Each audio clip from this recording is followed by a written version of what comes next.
Imagine being trapped between an army and a sea with nowhere to run. This was the moment of life or death for Moses and his people. But to understand how he got here, we have to rewind to where his story begins.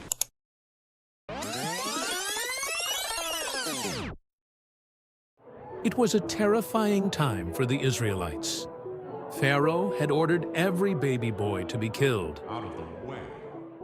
But one mother, Jochebed, refused to give up hope. No. She placed her baby in a basket and set him afloat on the Nile, praying for a miracle. Pharaoh's daughter found the basket and was moved with compassion. What a beautiful baby. She decided to raise him as her own. You belong to me now, and I will name you Moses. And so Moses, a Hebrew boy, was raised as an Egyptian prince. Years later, Moses discovered his true identity, and he witnessed the cruel reality of his people's suffering. Seeing an Egyptian beating an Israelite enraged him. He acted in anger, killing the man. Fearing for his life, Moses fled Egypt and found refuge in the land of Midian. In Midian, Moses helped shepherdesses at a well, not knowing this act of kindness would change his life. One of the women, Zipporah, caught his eye. She was the daughter of a Midianite priest, and soon they were married. Years passed, and Moses became a shepherd. One day, as he guided his flock, he saw something extraordinary, a burning bush. Yet it wasn't consumed by the flames. Then Moses heard a voice. Moses, I have seen the suffering of my people. Go to Pharaoh and tell him to let my people go. Who are you? Moses asked. God replied, I am the God of your ancestors. I am that I am. Me? But I'm just a shepherd. I can't even speak well. Go with your brother Aaron, and I will be with you. God replied. With God's assurance, Moses set out on a mission that would change history. Moses and his brother Aaron stood before Pharaoh with a simple yet bold message. Let my people go, so they may worship God. Who is this God of yours? I will not let them go, Pharaoh replied. Pharaoh's heart was hard, so God sent 10 plagues to show his power, bringing devastating consequences upon Egypt. The land was consumed by chaos. God turned the Nile into blood first, killing the fish and leaving the Egyptians without clean water. Then frogs invaded every corner of Egypt, even Pharaoh's palace. Next came the gnats, tiny but relentless, swarming everywhere and causing misery. Soon, flies filled the air, swarming homes and palaces alike, adding to Egypt's torment. After that, the livestock perished, leaving Egypt's economy in ruins and its people in despair. Painful boils appeared on the skin of Egyptians, sparing no one, from commoners to Pharaoh himself. Great hailstorms battered the land, flattening crops and homes, leaving destruction in their wake. Locusts devoured what little was left, leaving Egypt barren and broken.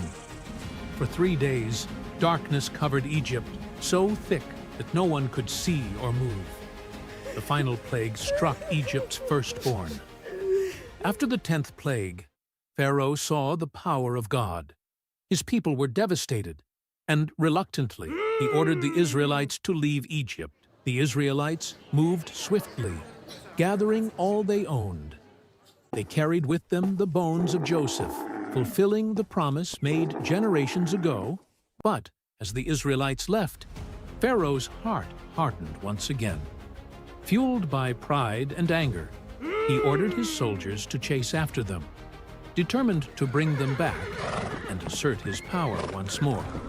Pharaoh's army pursued them relentlessly, their chariots racing across the desert. The Israelites, with the Red Sea before them and Pharaoh's army closing in, feared the worst. But as the Egyptian army closed in, Moses lifted his staff high, and with mighty force, the waters of the Red Sea parted. The Israelites rushed through the path in the Red Sea, their hearts racing as the walls of water loomed ominously on either side. Once the Israelites were safely across, Moses watched as the waters of the Red Sea rushed back together, swallowing the Egyptian army. In that moment, God's power was made clear to all as the Israelites saw their enemies defeated, and they were finally free. With Pharaoh's army defeated and their path clear, Moses led the Israelites into the wilderness toward the Promised Land. Then, from among them, a voice rose, strong, joyous, and filled with praise. It was Miriam, the prophetess, sister of Moses, leading the women in song and dance. With timbrels in their hands and faith in their hearts, they proclaimed the greatness of the Lord who had delivered them. I will sing to the Lord, for he has triumphed gloriously. He has hurled both horse and rider. The Lord is my strength and my song, my song.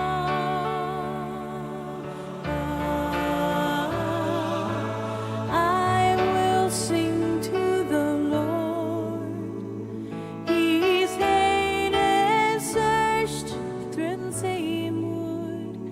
Yeah, ferret, attack him. The Lord is my strength and my song.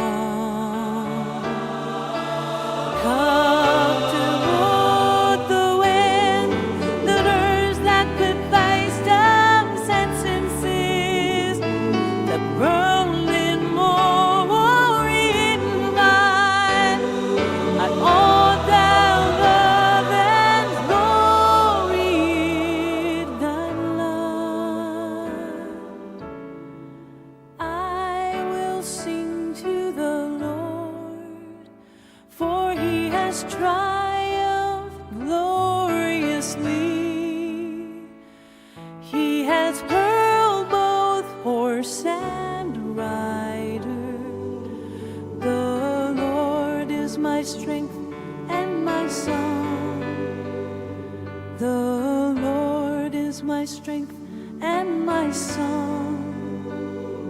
The Lord is my strength and dry ground.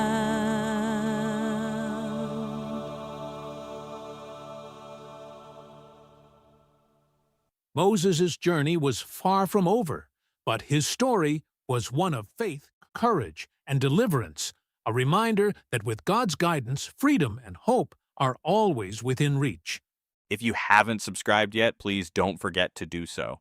It really helps us continue providing you with amazing videos like this.